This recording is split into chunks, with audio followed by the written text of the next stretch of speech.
America has a democracy problem. Take a look at this chart. Over there on the left, that's how many people each member of the US House represented in 1790. There's now one representative for every 747,000 Americans. That makes the US a crazy undemocratic outlier internationally. But it also makes us different than what we were supposed to be. The Founding Fathers, they wanted that number to stay small. James Madison wanted to make sure that it would never be more than one House member for 50,000 people. I bring this up because it's one of a lot of ways in which our system has become different than what the founders intended, which maybe is okay. I think it's okay. But it's also different than what we may have intended or what we may want. People ask me sometimes what I actually worry about in American politics, what makes me afraid, and it's this. A political system needs to be legitimate to be stable. People need to feel that it's fair. But is that true right now? 2 out of the past 3 presidents lost the popular vote for their first term in office. 2 out of 3. House elections are utterly warped by gerrymandering and geography. The Senate gives 623,000 people in Vermont as much power as the more than 19 million people in New York. And meanwhile, 5 dudes in robes who are politically appointed by parties looking for ideologues, they made it legal for billionaires to spend as much money buying elections as they want. And here's where undemocratic becomes actually dangerous. The American political system was built around the fear of disunity. The fear was that the states would pull apart. We weren't supposed to have political parties. The Founding Fathers thought they were bad, or at least they did before they started some. But now we do have political parties. And the competition, the core competition, the disunity in this country is between them. We don't worry about the political divisions between big states and small states. We worry about the ones between red states and blue states. And the particular ways in which America is undemocratic is making that core competition less fair, is making that political disunity more serious. The reason for that is not one anybody saw coming. Democrats cluster in big cities. Republicans are more concentrated in rural areas. The average state is 6 points more Republican than the country as a whole, which gives that party a huge advantage in the Senate. And in the House, well, Democrats are feeling pretty good about the House right now. But to win the House, they couldn't win by 1 or 2 or 3%. They had to win a landslide, 6 or 7 or 8%, or else they'd still be in the minority because of gerrymandering and geography. And Republicans, they're using that advantage in elections to write the rules to give themselves more advantages in elections. They're using it to win the Supreme Court for a generation, and that Supreme Court, in turn, is giving them rulings on gerrymandering, on money in politics, on unions, on voter rights that are helping them win more power. As the left realizes it's playing a rigged game, they're already becoming determined to rewrite the rules. If you want to see where this is going, look at this book by David Ferris called It's Time for Democrats to Fight Dirty. It's a playbook the left can use to get more power without having to change the Constitution.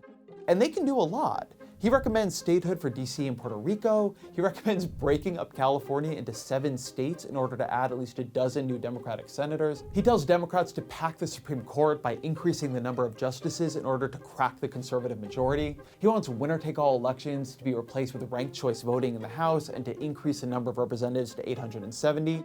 And look, some of these ideas, they're actually just good ideas. It would make politics more representative. I mean, DC and Puerto Rico should clearly be states. That's just fair. And then some, like the California thing, they're just power grabs. But that's the thing.